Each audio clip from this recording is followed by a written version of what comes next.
I live by the adage that all truths will out.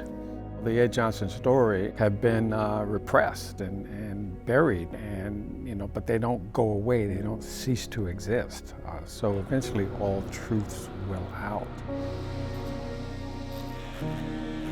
Every time you hear these stories, there's this anger that comes up, but then you want to set that aside or try to work through that to find some way of moving forward.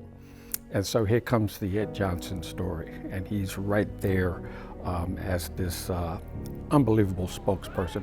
And so this project was a way of not just honoring that person, but having him teach me.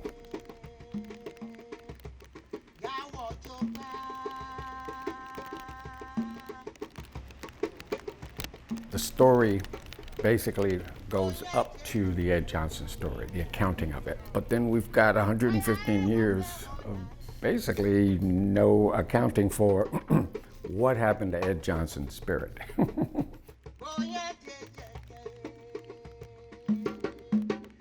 And so the libation ceremony was to acknowledge that as a result of all of that, Ed Johnson became an ancestor. And I say that in terms of our ancestors being there to guide us and to teach us and to help us along our paths. He became that, as did Noah and Stiles. And so the libation ceremony was to acknowledge and honor them in that way. That is called the cloud of witnesses. You can tell this project is hugely important for Jerome, obviously, but he has almost like this spiritual connection to this work. As far as I was concerned, Ed Johnson was spending a lot of time with me in my studio.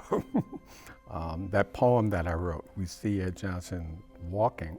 I'm sitting at my desk one day and all of a sudden these words just start coming. We see Ed Johnson walking, restored and honored, his footsteps resounding along the stream of time.